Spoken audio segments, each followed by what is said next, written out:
네, 오늘 예배 오신 여러분을 진심으로 환영합니다. 그리고 영상으로 예배 참여하고 있는 우리 성도님들을 또 환영하고 축복합니다. 자, 우리 부활절 두 번째 주일 함께 예배하도록 하겠습니다. 내가 죽지 않고 살아서 여호와께서 하시는 일을 선포하리로다. 여호와께서 나를 심히 경책하셔서도 죽음에는 넘기지 아니하셨도다. 내게 의의 문들을 열지어다. 내가 그리로 들어가서 여호와께 감사하리로다. 하나님은 영이시니 예배하는 자가 영과 진리로 예배할지니라. 아멘.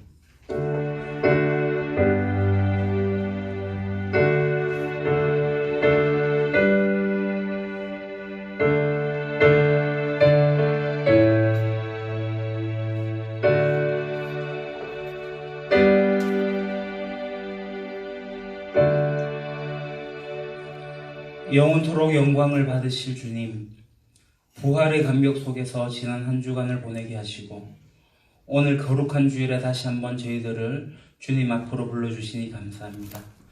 죽음을 이기시고 부활하신 주님, 친히 이곳에 오셔서 저희들이 드리는 예배를 받아 주옵소서.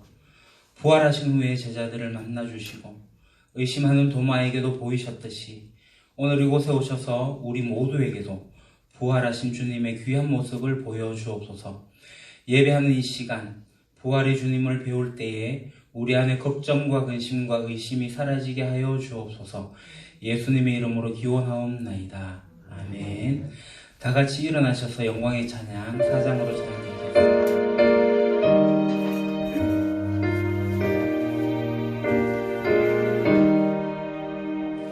성부 성자와 성령 영원히 영광 받으옵소서. 태초로 지금까지 또 길이 영원 무궁 성삼위께 영광. 아멘. 겸손히 머리를 숙여 고백의 기도를 드리겠습니다. 긍휼이 많으시며 인자가 풍성하신 하나님 아버지, 부활의 소망을 가지고 저희들 한 주간 산다고 열심히 살았는데 혹여나 주님의 뜻과도 떨어진 그러한 삶을 살진 않았는지 돌아봅니다. 주님은 저희에게 내가 거룩한 것 같이 너희도 거룩하라 그렇게 명하셨지만 저희들은 거룩함을 쫓기는 했지만 여전히 죄악 가운데 또 이 세상 속에 속해서 살아가고 있음을, 그 어쩔 수 없음을 고백하게 됩니다. 주님은 저희에게 생명으로 인도하는 좁은 문으로 들어가길 힘쓰라고 하셨건만 저희들은 멸망으로 이어진 넓은 문을 더 좋아하진 않았는지요. 경건한 생활을 포기한 채 먹고 마시며 육신의 쾌락을 추구하며 살지는 않았는지요. 주님, 가슴을 두드리며 저희들이 지닌 모든 죄악들을 고백하오니 용서해 주시고 십자가 안에서 이미 용서하신 것에 감사를 드립니다. 우리에게 승리를 주시기 위해서 부활하신 예수 그리스도를 기억하며 예수님의 이름으로 기도합니다. 아멘. 사함의 말씀입니다. 여호와께서 말씀하시되 오라 우리가 서로 변론하자. 너희의 죄가 주홍 같을지라도 눈과 같이 희어질 것이요 진홍같이 붉을지라도 양털같이 희게 되리라. 그러므로 이제 그리스도 예수 안에 있는 자에게는 결코 정죄함이 없느니라. 아멘. 사도신경으로 우리의 신앙을 고백하오니 나는 전능하신 아버지 하나님 천지의 창조주를 믿습니다. 나는 그의 유일하신 아들 우리 주 예수 그리스도를 믿습니다. 그는 성령으로 잉태되어 동정녀 마리아에게서 나시고 본디오 빌라도에게 고난을 받아 십자가에 못 박혀 죽으시고 장사된 지 사흘 만에 죽은 자 가운데서 다시 살아나셨으며 하늘에 오르시어 전능하신 아버지 하나님 우편에 앉아 계시다가 거기로부터 살아있는 자와 죽은 자를 심판하러 오십니다. 나는 성령을 믿으며 거룩한 공교회와 성도의 교제와 죄를 용서받는 것과 몸의 부활과 영생을 믿습니다. 아멘. 성시교독 교독문 10번 시편 16편의 말씀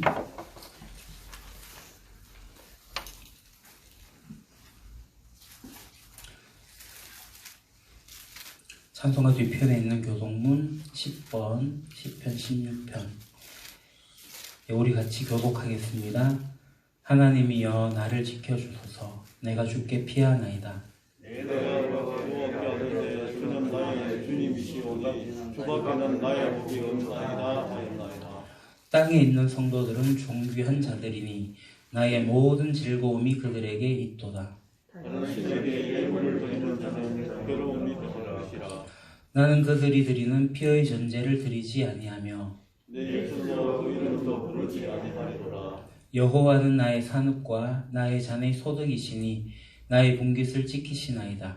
내게 줄로 지어준 구역은 아름다운 곳에 있으며 나의 기업이 실로 아름답다가 나를 훈계하신 여호와를 송축할지라. 밤마다 내 양심이 나를 거듭하노라. 내가 여호와를 항상 내 앞에 모시며 그가 나의 오른쪽에 계심으로 내가 흔들리지 아니하리로라. 아멘. 우리 찬양의 찬양 165장으로 찬양하며 주님께 찬양 영광을 올리며 봉헌하도록 하겠습니다.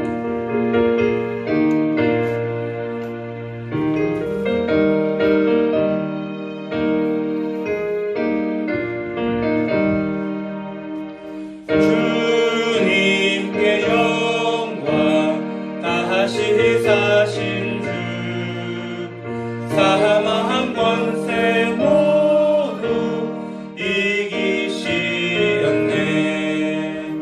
흰 옷 입은 천사 돌을 옮겼고 누우셨던 곳은 비어 있었네. 주님께 영광 다시 사신 주 사망 권세 모두 이기시었네. 부활의 주님 나타나시사 두려움과 의심 물리치셨네. 주의 교회 기뻐 찬송하여라.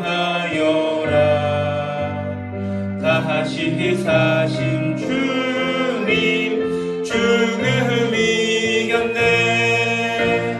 주님께 영광 다시 사신 주 사망 권세 모두 이기시었네.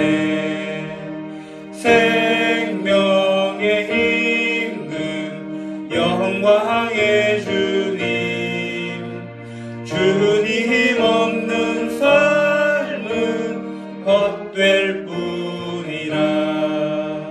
주의 사랑으로 세상 이기고 요단 건너 보냐 가게 하소서.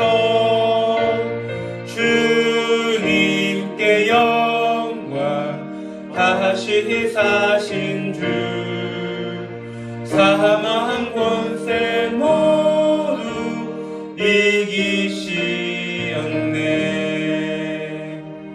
아멘. 자리에 앉으시고 이 시간 정기상 집사님 기도 인도하시겠습니다.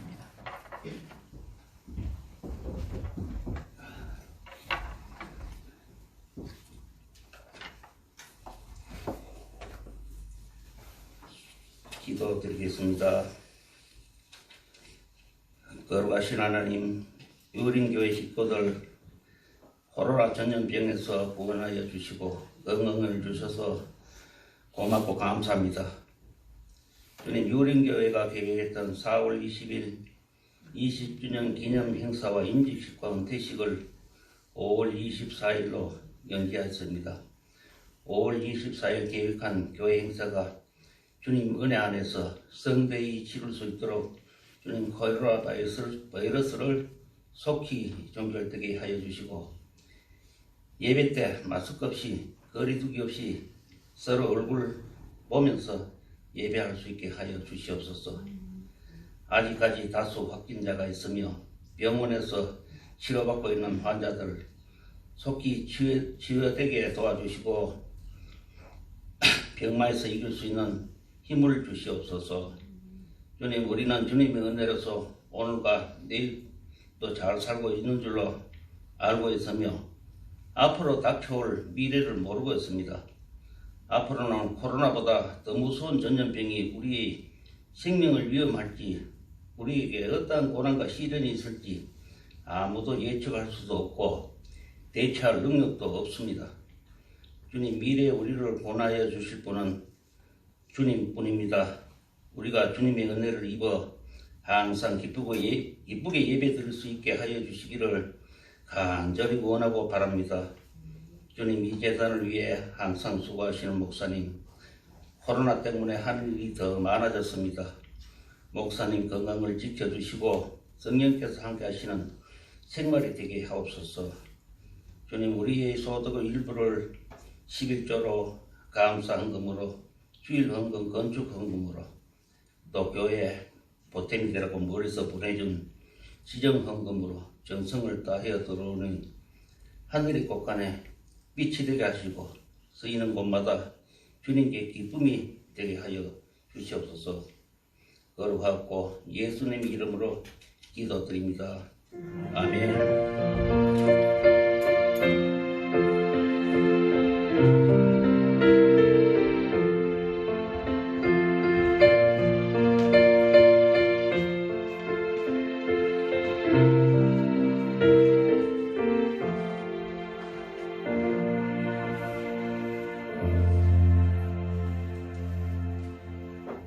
오늘 우리에게 주신 하나님 말씀 마태복음 28장 18절에서 20절까지입니다.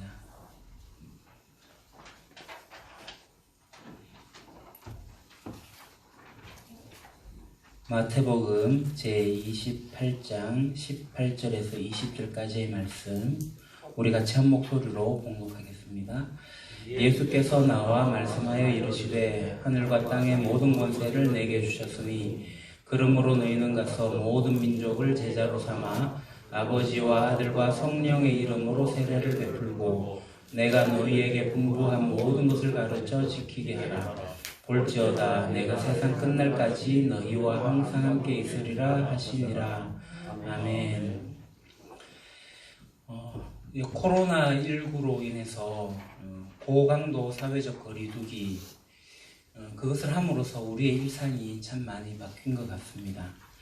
한 번쯤 만날 수도 있었을 텐데 이 사회적 거리두기 때문에 만남을 가지지 못하고요.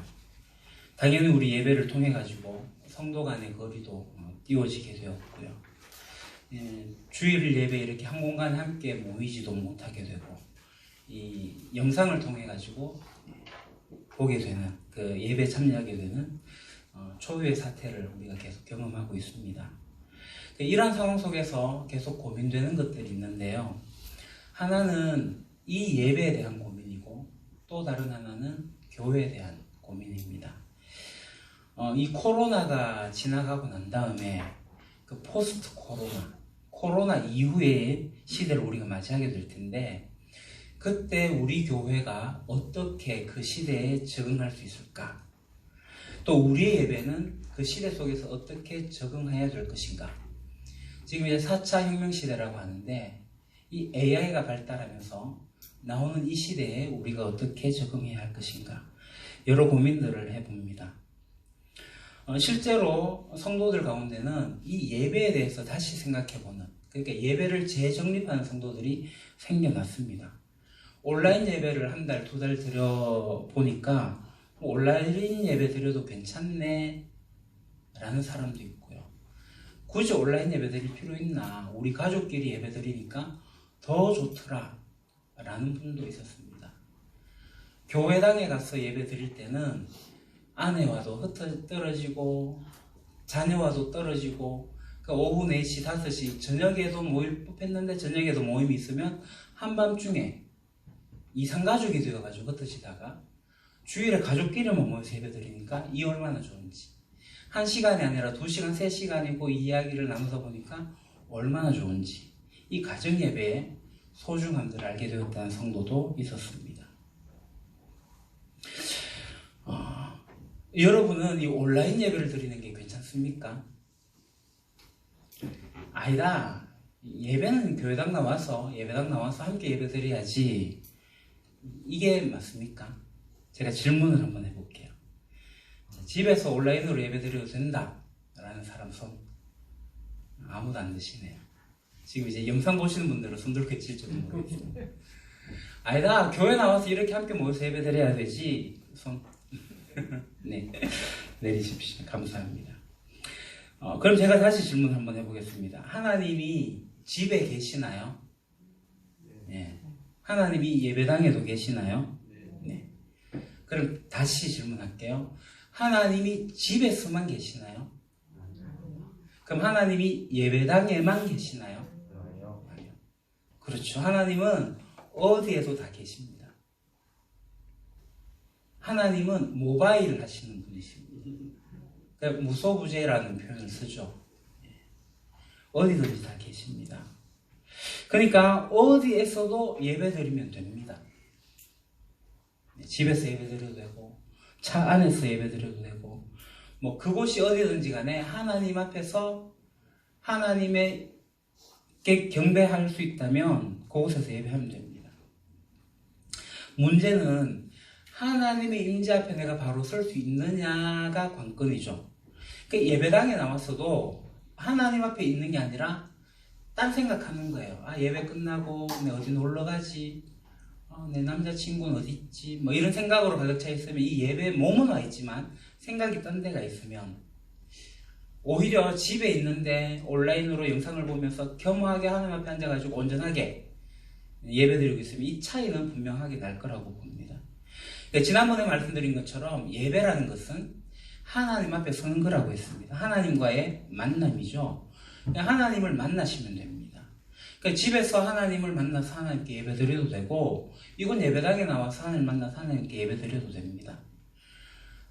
그러다 보니까 최근에 이 코로나 때문에 드라이브인 예배가 생겨났습니다. 들어보셨습니까? 자동차 극장처럼 차를 타고 이제 큰 공터에 와가지고 그 FM 주파수를 맞추어가지고 차 안에서 예배를 드리는 거죠. 그러니까 큰 주차장이 있는 교회 또는 이 운동장과 같이 큰 넓은 공간을 빌릴 수 있는 그러한 교회 또 그 영상을 송출할 수 있고 방송을 송출할 수 있는 장비를 갖추고 있는 재정적 여력이 있는 교회는 그렇게 드라이브인 예배를 드리고 있습니다. 그러니까 앞으로 이러한 자동차 극장이 생겨나는 것처럼 자동차 드라이브인 교회를 하는 것도 있지 않을까 그런 생각도 해봤습니다. 그러나 이 온라인이 계속 발달하고 이 네트워크가 발달하면서 굳이 자동차 타고 그곳으로 이동을 해가지고 물리적 거리를 이동해서 그렇게 모이겠는가 앞으로의 시대에 그런 의문이 들었습니다. 그냥 온라인으로 예배 드리는 게 편하거든요. 오히려 온라인 예배가 쉽습니다. 그러니까 이런 문제, 이런 상황이 되면 성도들은 크게 부담을 느끼지 않을 것 같아요. 부담 느끼는 것은 이 목회자입니다. 설교자입니다. 실제로 통계를 보니까 이 코로나 시대에 온라인 예배를 드리는 사람들이 많았어요. 그런데 문제는 온라인 예배에 접속을 하는데 자기가 속한 교회에 접속을 하지 않고 대형 교회에 접속을 해가지고 그곳 예배를 참여하고 있는 거예요. 그러니까 온라인 환경을 잘 갖춘 교회, 그곳에 가는 거죠. 그리고 정말 현실적인 부분이죠. 설교 잘하는 목사님들의 설교를 들으려고. 그러니까 설교자들의 비교 우위가 있지 않습니까? 우리 목사님보다 저쪽 교회 목사님이 유창하게 또 재밌게 설교를 잘하시는데 굳이 온라인으로 하는데 우리 교회 접속해서 볼 필요 있나? 저쪽 교회로 가서 보지. 뭐 그렇게 하기도 합니다. 그러다 보니까 설교자인 저는 굉장히 부담이 됩니다. 객관적으로 보면 뭐 제가 외모가 비디오가 그렇게 좋은 것도 아니고 뭐 오디오가 그렇게 또박또박 좋은 것도 아닙니다. 그러니까 제 설교의 내용도 보게 되면 뭐 그렇게 뭐 우스갯소리를 하면서 예화를 들어가면서 이렇게 재밌게 하지도 않고 때로는 어렵다고까지 하는 그런 상황이기도 하니 그래서 제가 부담이 되는 것은 사실입니다. 설교의 환경에 변화가 생겼죠. 더 현실적인 것은 AI라는 존재가 영상으로 되어지게 될 때 가상 실제 인물과도 똑같은 인물을 만들어내고 수많은 설교자의 설교를 리서치해가지고 설교를 만들어내게 될 때 웬만한 설교자보다 더 뛰어난 설교를 하게 된다는 현실이 앞으로 오게 된다는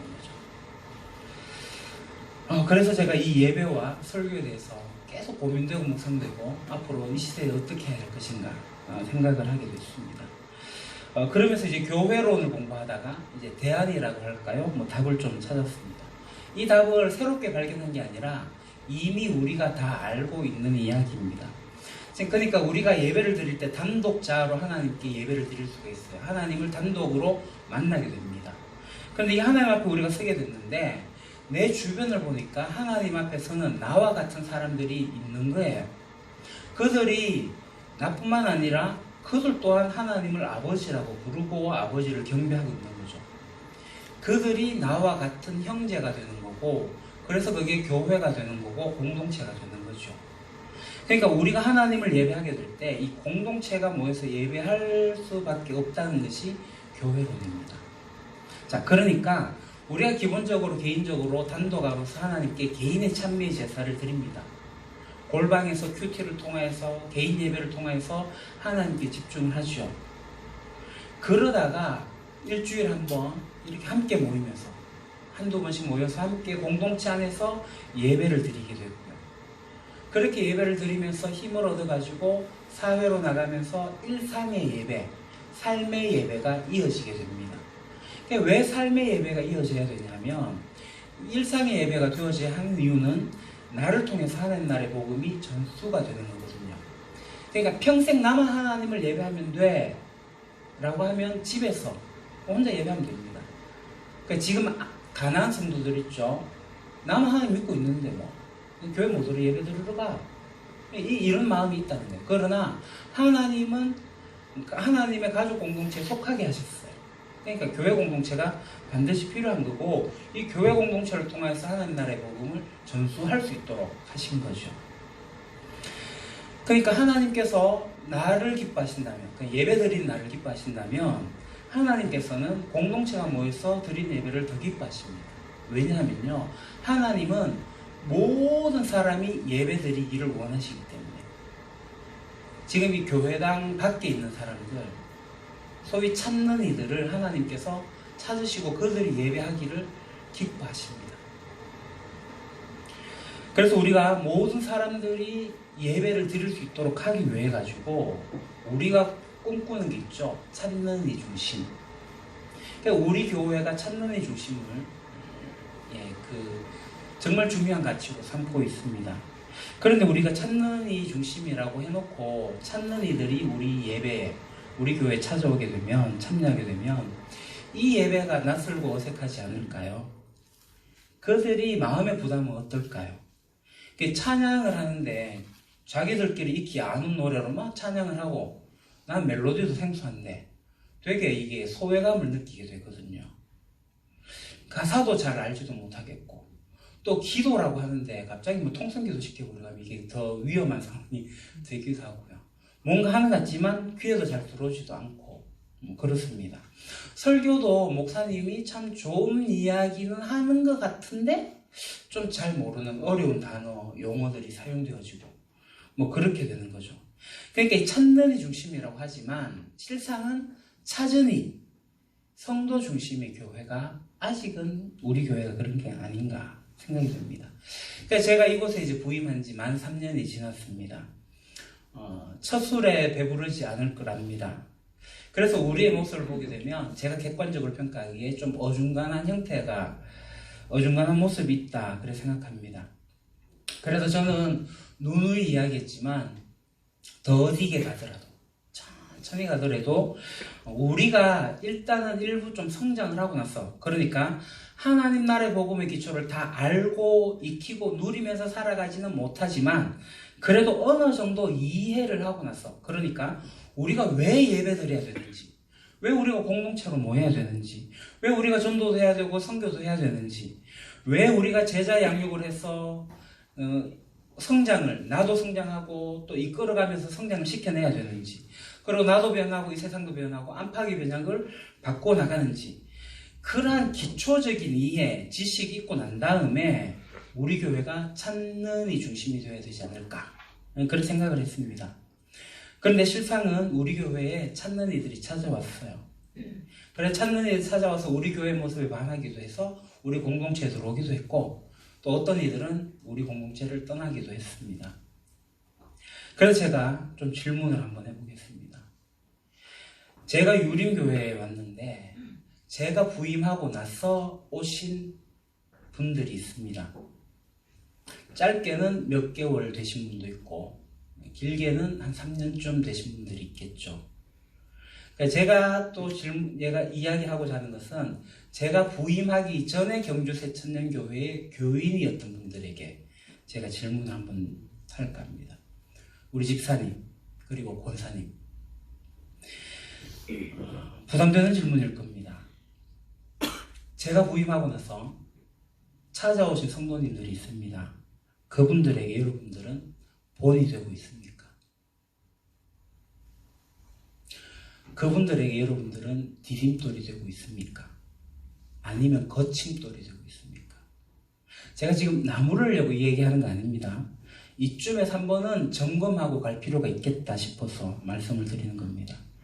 그러니까 제가 이제 담임 목사로 부임하고 나서 우리 교회 오신 분들, 그러니까 이상현 집사님, 홍동아 집사님부터 시작해가지고 최근에 우리 세가족으로 등록한 김성중 형제님, 홍승희 자매님까지, 그러니까 제가 부임하고 나서 우리 유림교회에 속하게 된 분들에게 제가 질문을 하겠습니다.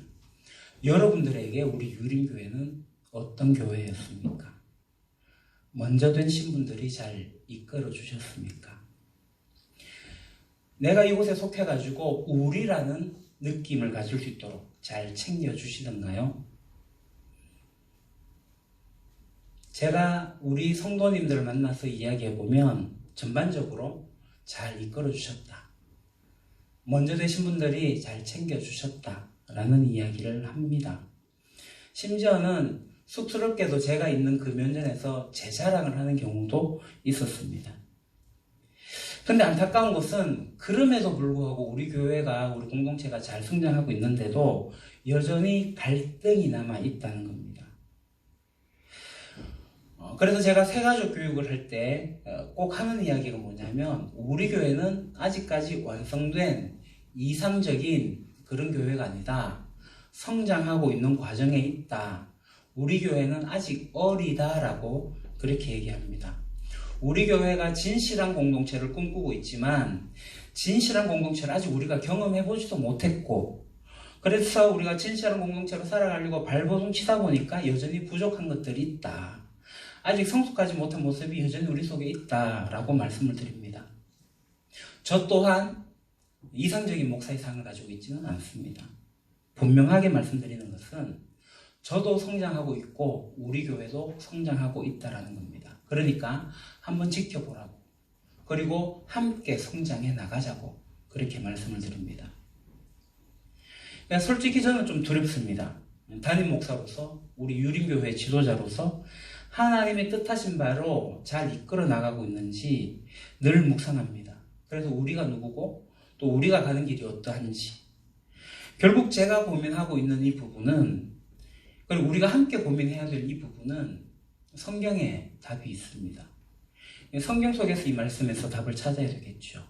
특히 오늘 예수님께서 제자들에게 하신 이 말씀 속에서 그 답을 찾을 수 있지 않을까, 그런 생각을 합니다. 그래서 이 본문의 말씀, 우리가 이달에 암송을 하고 있는 이 본문의 말씀, 그러니까 우리의 중심, 우리의 기준, 그에 대해서 한번 고민해보는 시간이 되면 좋겠습니다. 그래서 제가 이 본문의 말씀을 묵상하면서 28장 1절부터 다시 읽게 됐는데요.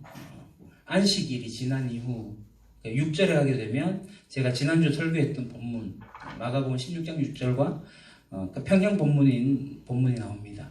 천사가 했던 말이죠. 그가 여기 계시지 않고 그가 살아나셨고, 그러니까 와서 봐라, 누웠던 곳을 보라, 이렇게 합니다. 그래서 이 여인들이 이 사실을 알고 제자들에게 예수님의 부활한 사실을 전하려고 하는데, 예수님이 그 여인들을 만나요. 10절에 만나서 이 여인들에게 예수님이 뭐라고 하시냐면, 무서워하지 말라. 가서 내 형제들에게 갈릴리로 가라 하라. 거기서 나를 보리라 하셨어요. 제가 이 말씀을 읽으면서 충격을 받았습니다. 제자들이라 하지 않고 내 형제들에게, 예수님이 제자들을 내 형제들이라고 표현을 하고 있는 거예요. 굉장히 저는 놀랐습니다. 예수님을 버리고 도망가 버린 그 제자들을 형제라고 부르고 계시는 거예요. 제자라고 따라다녔던 그들이지만, 마지막 때 부인하고 배신한 그들이지만 그들을 내 형제라고 부르십니다. 이 성경을 보면 이제 예수님은 부활하시고 난 다음에 제자들을 만나죠.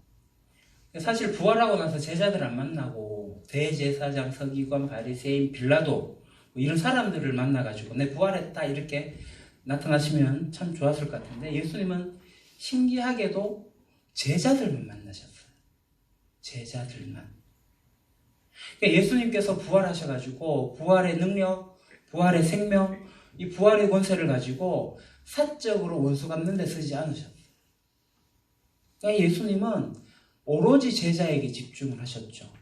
아무짝에도 쓸모없는 제자, 결정적일 때 다 도망가 버리는 제자, 배신 안 한다고 큰 소리 쳐놓고 배반해버리는 그 제자, 그 제자들을 예수님이 형제라고 부르면서 갈릴리로 초청을 하시는 거예요. 16절을 보게 되면은 그 제자들이 예수님이 지시한 산에 모였다라고 나옵니다. 11제자가 갈릴리에 가서 예수께서 지시한 신산에 이르러. 만약에 여러분이 제자라면 그 이야기를 듣고 이 갈릴리로 가실 수 있겠어요? 무슨 염치로 우리 선생님을 도망쳐버린 배신한, 무슨 염치로 그곳에 갈 수 있겠습니까? 근데 갔어요. 무슨 생각으로 그들이 그곳에 갔을까요? 제가 생각하기에는 그들이 그들 속에 있는 희망, 그들에 있는 소망을 가지고 간 게 아니죠. 예수님께 희망이 있고 예수님께 소망이 있었다고 믿었기 때문에 갈릴리까지 가게 된 겁니다. 그제서야 부활하신 예수님에 대한 이해가 어느 정도 되었기 때문에 긴가민가하면서, 물론 아직도 의심하는 자들이 있으면서도 그곳에 가게 된 거예요. 갈릴리까지 갔어요. 그러니까 우리 안에 사실 희망이 없습니다. 제 안에도 희망이 없습니다. 다만 예수님 안에 소망이 있고, 그래서 그 소망 때문에 우리가 어디라도 갈 수가 있는 거죠. 내 생활이 엉망이어도 다시 예수님께 갈 수 있는 것은 예수님이 희망이기 때문에 그렇습니다. 이제 지시하신 산이라고 나오는데, 이 지시하신 산이 사실 어느 산인지 잘 모릅니다. 예수님이 잘 생각해 보십시오. 예루살렘에서 죽으셨잖아요. 예루살렘에서 그냥 제자들, 예루살렘에 있는 제자들 만나면 돼요. 마가의 다락방에 모이는데 그 마가의 다락방에 가서 만나도 돼요. 근데 갈릴리로 가가지고 그 지시하신 산에서 만나신 거죠. 그러니까 예루살렘의 성전에서 예수님 만나서 부활하신 모습을 보여주신다면 이게 더 쉬웠을 텐데, 아니 갈보리산 그 십자가 앞에서 모여가지고 그 현장에서 부활하신 모습을 보여주신다면 그런 생각도 해봤습니다. 그런데 그렇게 하지 않고 예수님은 갈릴리로 가서 제자들을 그곳에서, 그 산에서 만나십니다. 갈릴리가 어떤 곳이냐면 이 제자들의 고향이죠.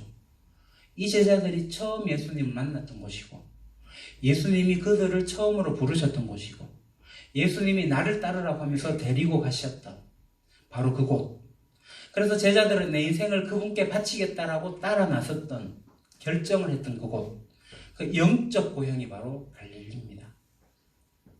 그러니까 예수님께서 왜 갈릴리에서 제자들 만나서 뭔가를 하시려고 하셨냐면, 제자들을 정말 형제들로 거듭나게 하시려고 한 것이다, 이렇게 생각됩니다. 그러니까 지금 이곳에 지시하신 산이 어떤 산인지 정확하게 모르겠지만, 마태복음 5장에 예수님께서 산에 올라가 앉으시는 제자들이 나왔어요. 산상수훈이죠. 그 산상수훈을 말씀하신 그 산일 수 있습니다. 하나님 나라 백성이 어떻게 살 건가? 하나님 나라 백성으로서 복을 어떻게 누려야 할 것인가? 하나님 나라 백성으로서 가치 있게 살아가고 목적과 방향들을 설명하셨던 바로 그 산. 하나님 나라 백성으로 삼겠다고 천국의 대훈장을 말씀하셨던 그 산. 그 산에서 아마 제자들을 다시 모아놓고 시작하지 않으셨을까? 어쩌면 그 산에서 예수님은 변화산을 꿈꾸게 했을지도 모릅니다. 변화산이 어떤 곳이에요? 예수님이 장차 어떤 모습으로 나타나실 것인지 변화되어진 산이잖아요. 뭐 그곳이 다볼산이라고도 하는데 여하튼 예수님은 그곳에서 제자들을 만나셨어요. 그러니까 희망이 없는 제자들, 그러니까 바닥으로 나락으로 완전히 떨어진 제자들, 정말 아무짝에도 쓸모없다고 스스로 자괴감에 빠져 있을지도 모를 그럴 제자들, 그들을 만나서 다시 일으켜 세우시는 겁니다. 만약에 우리 안에 어떤 실패가 있고 어떤 어려움이 있고 실족을 경험하고 실수가 있다 하더라도 우리가 주님께 붙어 있다면, 그러니까 주님의 부르심에 우리가 귀를 기울이고 있다면, 그래서 주님의 부르심에 우리가 따라 나서기만 한다면, 우리가 주님을 만나기 위해서 처음 주님이라고 불렀던 그때의 그 자리로 돌아가기만 한다면 다시 일어설 수가 있습니다. 그러니까 내 지금의 모습은 처음의 모습으로 다시금 구원의 회복을, 그 구원의 기쁨을 다시 회복시켜달라고 설 수 있는 그 자리까지 나아갈 수가 있는 거죠. 우리는 주님을 떠날 수도 있고 주님을 버릴 수도 있지만 주님은 우리를 버리지 않습니다. 우리 자신에게 아무런 희망이 보이지 않을 때도 주님 안에 희망이 있기 때문에, 주님께서 우리 안에 여전히 소망을 두시기 때문에 우리가 주님께 나가는 거죠. 예수님은 제자들을 다시 부르셨어요. 세상은 그렇지 않죠. 소위 세상은 그 단물은 빨아먹고 쓸모없으면 버리는 것이 당연한 곳입니다. 그러니까 팽당한 세상이 바로 이 세상입니다. 뒤도 안 돌아봐요. 여러분 회사에서 열심히 일하지만 쓰임받고 다 쓰고 되면은 그냥 헌신짝처럼 버리는 곳이 이 세상입니다. 지난주에 선거가 있었지 않습니까? 그 선거 기간 동안에 국회의원들 사람들이 고개를 뻣뻣하게 들고 다니던가요? 완전 90도 인사죠. 심지어 뭐 절까지 하는 후보도 있었습니다.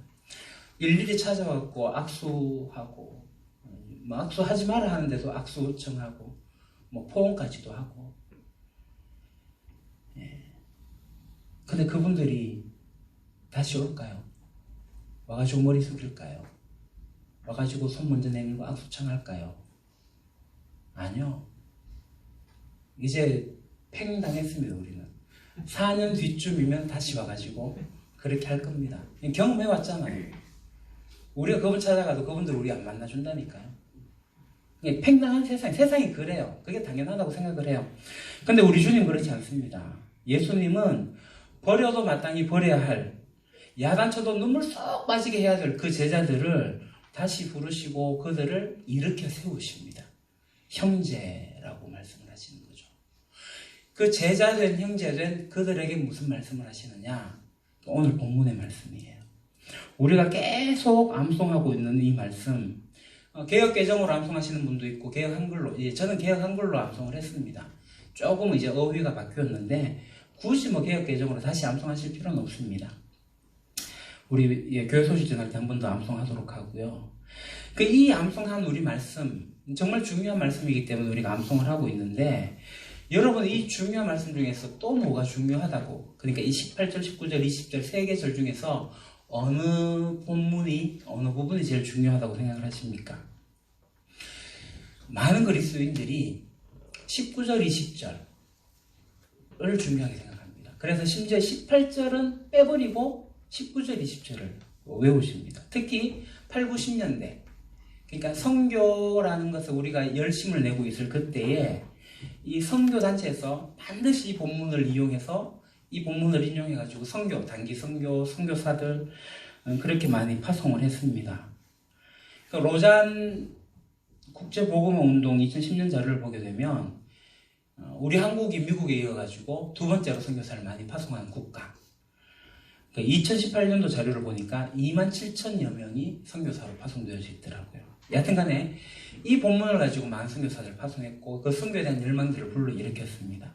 그러면 이 마태복음 28장 19절 20절 18절부터 시작되는 이 말씀이 선교에 대한 말씀일까? 저는 그렇게 생각하지 않습니다. 예수님께서 굉장히 위험한 발언을 하셨어요. 왜 그러냐면은 예수님 부활하신 이 당시, 예수님 살아있을 그때의 당시에 제자들에게 하실 이 말씀을 하실 그때 1세기, 그때에 정말 하늘과 땅의 권세를 가지고 있는 사람이 있었거든요. 그 사람이 누구예요? 바로 로마의 황제입니다. 그러니까 아우구스투스 황제가 탄생했을 때 복음의 시작이라고 이야기했거든요. 복음이었어요. 황제의 탄생은 복음이었거든요. 하늘과 땅의 권세를 가지고 있는 세상의 모든 권세, 말 한마디에 나는 새도 떨어뜨릴 정도의 권세를 가지고 있는 이 황제였다는 거죠. 그런데 예수님께서 첫 마디에 뭐라고 해요? 제자들에게 하늘과 땅의 권세를 내가 가지고 있다는 거예요. 내게 주셨다라고 합니다. 이 말은 정권이 바뀌었다는 거예요. 권력이 이양되었다는 거예요. 이거 매우 위험한 말씀입니다. 그럼 예수님이 왜 이 말씀을 하실까요? 그것은 시대가 바뀌었다라고 선언하시는 겁니다. 새로운 시대가 왔다라는 겁니다. 새 시대가 도래했는데 이 새 시대가 오기 전에 세상이 어떤 세상이냐? 마태복음 4장 16절에는 사망의 땅과 그늘에 앉은 자들에게 빛이 비치었도다, 이렇게 이사야서를 인용하고 있는데요. 그러니까 예수님이 오셨던 그 땅은 뭐냐 하면, 그러니까 새 시대가 오기 이전의 땅은 사망의 땅이었던 거죠. 죽음의 땅이었습니다. 그곳에 사는 자들은 그늘에 앉은 자들, 어둠에 있는 자들이었습니다. 바울은 이 땅을 어떻게 표현하냐면 공중의 권세 잡은 자가 통치하는 곳, 불순종의 영이 만연한 곳이라고 했습니다. 그러니까 예수님은 우리가 아는 이 세상에서 어떻게 하셨어요? 사망의 땅, 공중의 권세 잡은 자가 통치한 이곳에서 십자가를 지셨고 죽으셨어요. 그리고 사흘 만에 부활을 하셨죠. 그러니까 반전의 대드라마를 쓰신 거예요. 그러니까 죽음 대신에 살림을, 사망 대신에 회복을, 죽음 대신에 생명을 회복하는 그러한 시대가 열렸다라고 지금 말씀하시는 거예요. 그러니까 하늘과 땅의 권세를 내가 가졌다. 부활하신 예수님이. 그러니까 이 부활은 막연히 영적인 뭔가를 이야기하는 게 아니라 실제적으로 우리들의 삶의 토대가 부활하기 이전의 땅, 죽음과 어둠의 땅에 머물러 있는지, 새로운 시대에서 우리가 살아가고 있는지를 말씀하시고 있는 겁니다.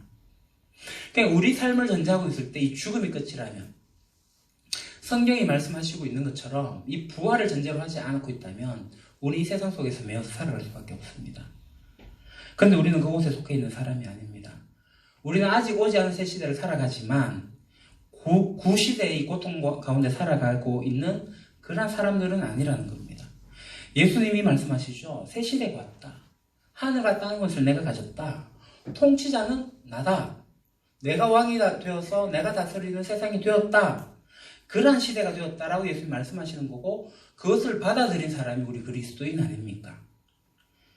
그러니까 이것이 우리 부활의 삶으로 살아가는 우리의 모습입니다. 부활의 능력으로 부활 이후의 삶을 앞당겨서 살아가는 소망의 삶을 살아가는 우리의 모습이 여기 있다. 그러니까 우리의 삶의 기반을 이 땅에 두고 살아갈 것인지 아니면 그 부활의 소망의 삶을 두고 살아갈 것인지에 대해서 이야기하고 있는 겁니다. 새로운 시대에 내가 새로운 권세를 잡은 자다 라고 예수님께서 말씀하시는 거예요. 저 눈에 보이는 권력, 저 눈에 보이는 권세, 그게 아니라 진실은 내가 권력자다 라고 예수님이 선언하시는 겁니다. 예수님이 말씀하시는 그 시대, 그 시대가 어떤 시대입니까? 바로 하늘과 땅의 권세를 예수님이 가진 시대입니다. 이 사실을 우리가 인식하지 않는다면 우리들의 삶의 모습을 제자리에 둘 수 없습니다. 그래서 이쯤에서 우리가 영적 하나님 나라 이중구조를 한 번 더 보도록 하겠습니다. 이 시대를 살아가요. 예수님이 이 땅에 오셨고요. 예수님 십자가를 지시고 사흘 만에 부활하셨습니다. 그래서 하나님 나라를 여셨어요. 그리고 이 세상이 끝난 날 예수님이 오셔가지고 이 세상이 끝이 나요. 그럼 이 세상 완전 끝나고 하나님의 나라만 이어질 겁니다. 그래서 우리의 삶은 이 세상이 끝이 아니라 하나님 나라로 이어지는 삶으로 살아간다는 거죠. 그것이 하늘과 땅의 권세를 내가 가졌다 하는 예수님의 선 속에 있는 거예요. 그래서 우리는 이미 시작된 하나님 나라와 아직 완성되어지지 않는 하나님 나라의 긴장 속에서 우리 삶의 토대를 여전히 이 땅 가운데 두고 있을 것인가, 하나님 나라에 두고 있을 것인가 라는 이야기를 하시는 거죠. 그러니까 우리는 사실 평범한 세상을 살아갑니다. 우리는 예수님을 따르는 예수님의 제자로 살아갑니다. 그래서 예수님이 뭐라고 말씀하시냐면 모든 민족을 제자로 삼아라. 모든 족속을 제자로 삼아라. 라고 말씀합니다. 오늘 제가 설교를 준비하다 보니까 내용이 점점 늘어나요. 다음 주까지 이어서 시리즈로 가겠습니다. 그러니까 중간에 주보를 보시면 아직까지 서론에서 조금밖에 안 넘었습니다. 평등한 세시대 3번으로 와 있는데요. 중간에 끝내고 다음 주로 이어서 가도록 하겠습니다. 3번까지만 하도록 할게요. 자, 모든 사람이 제자가 된다. 그러니까 제자가 의미하는 것이 뭔지 우리가 생각해 볼 필요가 있어요. 그러니까 당시의 제자는 차별과 배제를 전제로 하고 있는 존재였습니다. 그러니까 예수님이 말씀하시고 있는 그 1세기에 누군가의 제자가 된다라는 것은 모두에게 열려 있는 것이 아니었습니다. 당시에 누군가의 제자가 된다라고 할 때 일단은 남자여야 했습니다. 여자들은 제자가 될 수가 없었습니다. 아무리 능력 있고 지혜도 있고 남자인데 힘도 있고 그렇지만 노예면 제자가 될 수가 없었습니다. 계층의 차이가 있었습니다. 모든 사람이 제자가 되는 것은 불가능한 시대였습니다. 그래서 제자라는 말은 세상에서 차별과 배제를 가지고 있는 단어다라는 겁니다. 그러니까 이때 누군가의 제자가 된다라고 했을 때 그것은 이미 권력의 자리에 올라갔다라는 겁니다. 더 이상 제자가 된다는 것은 세상이 평등하지 않다라는 겁니다. 그러니까 제자가 된다는 말, 차별화된 세상 속에서 기득권층에 올라갔다라는 말과 같습니다. 이 제자가 된다는 말은 상대적으로 내가 누군가를 지배할 수 있는 위치에 올라갔다라는 말입니다. 누군가의 제자가 된다는 것은 열등한 누군가보다 나는 우월한 위치에 올라가 있다라는 얘기입니다. 오늘날도 이런 제자들로 세상이 움직입니다. 차별 있고 여전히 배제가 있는 이 세상입니다. 학력, 소위 스카이, 그들만 좋은 스펙 이런 거 이야기하지 않습니까? 이 목사 사회도 마찬가지입니다. 통합 측에 광나루 장신대 출신, 영남신대 출신, 이력서에서 차이 납니다. 교회가 지금 세속화되어 가지고요, 청빙 과정에서 청빙하지 않죠. 이력서 보고 채용합니다. 그러니까 이력서에 좋은 스펙을 넣어야 돼요. 목사가 청빙 받으려고, 채용되기 위해 가지고 박사 과정에 일단 입학하고 보는 게 현실입니다. 이력서에 한 줄 더 넣을 수 있거든요. 이 세속적인 생각을 하고 있습니다. 세계 어느 곳이든 인간이 사는 모든 곳에서는 누가 제자냐 아니냐, 누가 우위에 있느냐 아니냐, 이걸로 점철되어져 있는 거죠. 결국 평등이라는 것은 우리 안에 존재하지 않아요. 이렇게 만들어 놓은 것이 세상의 원리고 세상의 구조입니다.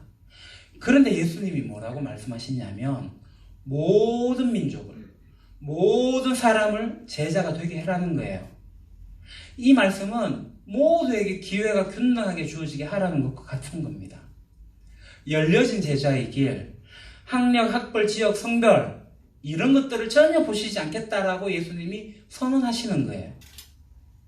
그래서 제자의 길에 들어서 사람은 어떻게 살아야 됩니까? 무엇을 따라 살아야 됩니까? 예수님이 이 불평등의 세상에서 평등으로 만들어 두셨으니 예수를 따른 우리는 차별과 배제가 아닌 평등의 삶을 지향하는 삶으로 살아가야 되는 거죠.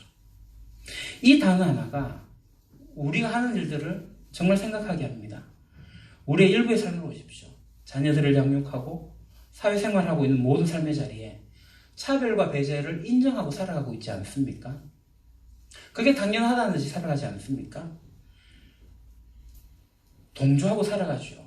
이 차별과 불평등, 배제하는 이 문제를 우리가 맞서서 싸우며 살아갑니까? 교회는, 예수님의 제자는 맞서서 싸워야 됩니다. 나는 그것도 하지 않고 동조하지도 않는다고 얘기하는데 사실상 아무것도 하지 않은 거는 이 세상에 그냥 동조하고 살아가는 것과 다름없습니다. 사실 예수님께서 말씀하신 모든 사람이 제자가 된다라는 이 말씀은 단순히 저 아프리카 오지에 가가지고 성교한다 그런 것을 말하는 게 아니라 모든 삶의 영역에서 차별과 배제를 떠나보내는, 모두 다 평등하게 살아갈 수 있는 그 일에 동참하는 것이다 라는 것입니다. 그래서 우리가 제자로 살아간다고 할 때, 그리고 모든 사람을 제자로 삼아야 되게 될 때 차별과 배제를 떨쳐보내고 우리가 평등으로 만들어가야 됩니다. 그렇게 하기 위한 제자들이 모인 교회가 공동체고 우리 교회가 되는 겁니다. 그래서 이 시대의 사람들은 제자가 되는 건데요. 세례를 베풀고 교회 공동체로 만들어가는 것은 다음 주에 연이어서 말씀드리도록 하겠습니다. 기도합시다. 아버지 하나님, 부활하신 예수님께서 제자들을 만나 형제라고 지칭하시고 새로운 사명을 주심을 저희들이 기억합니다. 그 사명이 모든 민족을 제자로 삼는 것입니다. 아버지 하나님, 차별과 배제의 세상 속에서 우리가 어떻게 살아가야 할 것인지, 평등으로 열린 제자의 길로 우리가 살아갈 수 있도록, 내가 이 권력 속에서 묵인하고 동조하는 것이 아니라 정말 아픔 있고 슬픔 있고 차별과 배제를 받는 그들과 함께 울고 슬퍼할 수 있고 그들과 함께 맞설 수 있는 힘이 저희들에게 있게 하여 주시옵소서. 하나님의 나라가 평등한 나라가 되는, 누군가 권력을 가지고 지배하지 않는 약육강식의 세계가 아닌 그런 나라임을 저희들이 알고 그런 나라를 이 땅 가운데서 만들어낼 수 있도록 저희들을 이끌어 주십시오. 예수님 이름으로 기도합니다. 아멘. 이 시간에 우리 더불어 함께 찬양하시면서 하나님께 응답하도록 하겠습니다.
이달의 말씀 함송 마태복음 28장 18절에서 20절까지입니다.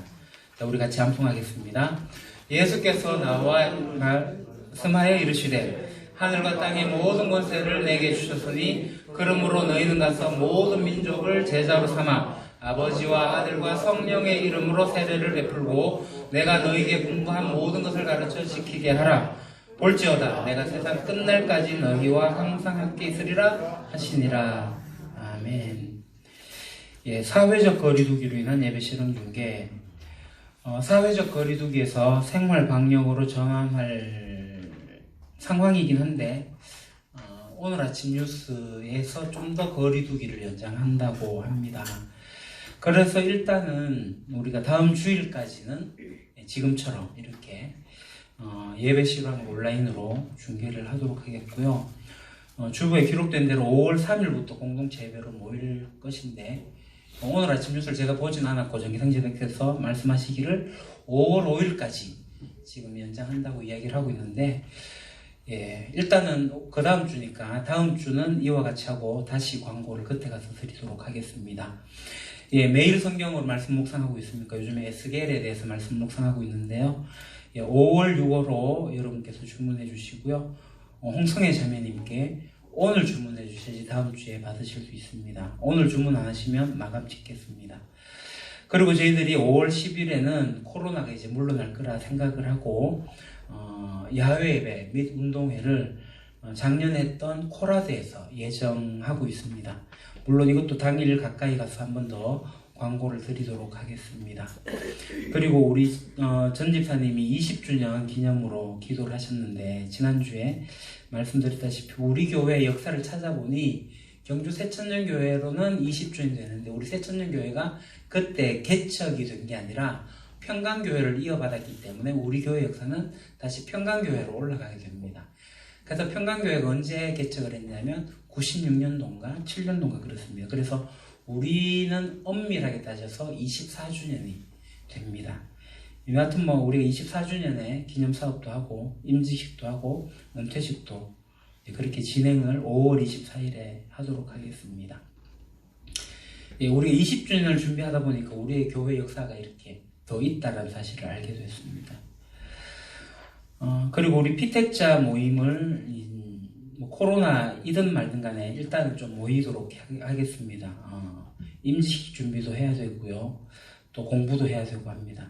다음 주에 모일 때 우리 공부할 거니까 우리 피택자들은 예습해 오시기 바랍니다.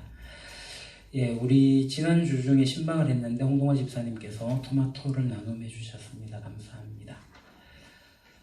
그리고 제가 이 광고를 못했습니다. 주보에 계속 실리고 있는데 제일 뒤편에 우리가 책을 좀 읽으면 좋겠다 생각해가지고 제가 한 권의 책을 올려뒀습니다. 이 책의 이름은 1세기 교회 예배 이야기, 역사적 자료에 기초한 초대교회 모습을 로버트 뱅크스라는 분이 아주 잘 엮어놨습니다. 아주 얇은 책이고요. 앉은 자리에서 그냥 쭉 읽어나가면 몇십 분 만에 읽는 그런 내용인데 이게 뭔 내용이야 이런 생각 들지 모르겠지만 굉장히 고정되어진 그 시대의 상황을 잘 반영한 소설과도 같은 재미있는 이야기. 그곳에 진짜 교회 예배 이야기가 담겨져 있습니다. 이게 예배야? 이게 교회야? 할 그 이야기가 담겨져 있어요. 그러니까 여러분들이 이 책을 보셔야지 우리 교회가 꿈꾸는 교회, 공동체, 교회, 예배, 가정 이런 것들을 이해하기가 조금 쉬울 겁니다. 그래서 이 책을 꼭 사보시면 좋겠고요. 이 책과 더불어서 1세기 교인에 대한 그리스도인의 이야기 그 책도 이제 두 권을 같이 묶여져 나오면 그 두 권을 같이 사보셔도 좋겠습니다. 그래서 오늘 광고를 했으니까 4월 달까지 광고를 하고 5월 달부터는 다른 책을 옮길게요. 그럼 이 책을 여러분들이 안 보셔야 되냐면 그거 아닙니다. 꼭 보셔야 됩니다. 아시겠죠? 보시고 가을에 독후감 대충 독후감까지는 하지 않겠습니다. 그냥 여러분 꼭 보시고 그 나눔을 좀 해주시면 좋겠습니다. 자, 그럼 우리 다 같이 일어납시다. 앞뒤 좌우 옆으로 인사합시다. 반갑습니다. 환영합니다. 사랑합니다. 축복합니다. 고맙습니다. 제자로 삽시다. 우리 제자들이 모인 교회 공동체. 우리는 주의 거룩한 보혈로 세워진 교회입니다. 같이 찬양하겠습니다.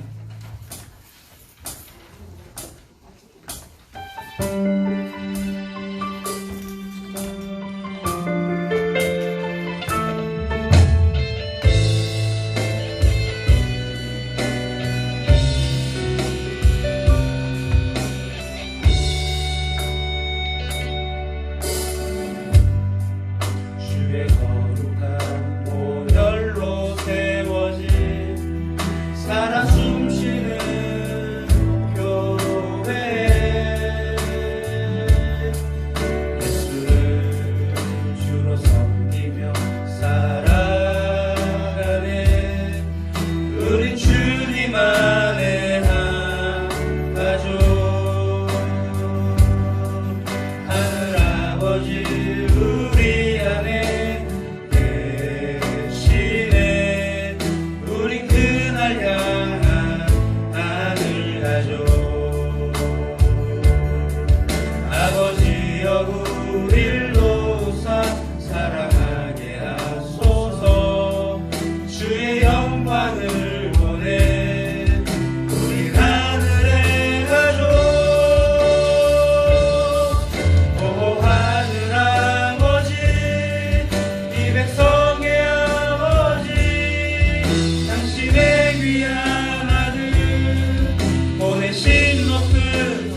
이 땅의 교회 치유와 회복 하나됨을 경험하게 하소서. 드러내게 하소서. 하늘 가족 교회 통하여 이 땅의 모든 백성 깨달을 수 있도록 돌아오게 하소서. 보고 하늘 아버지, 이 백성의 아버지, 당신의 귀한 아들 보내신 높은 사랑.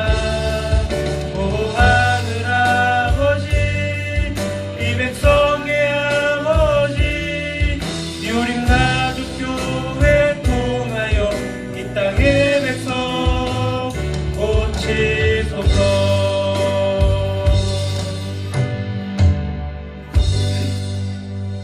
이제는 주 예수 그리스도의 은혜와 아버지 하나님의 크신 사랑하심과 성령님의 감화 감동 교통하심,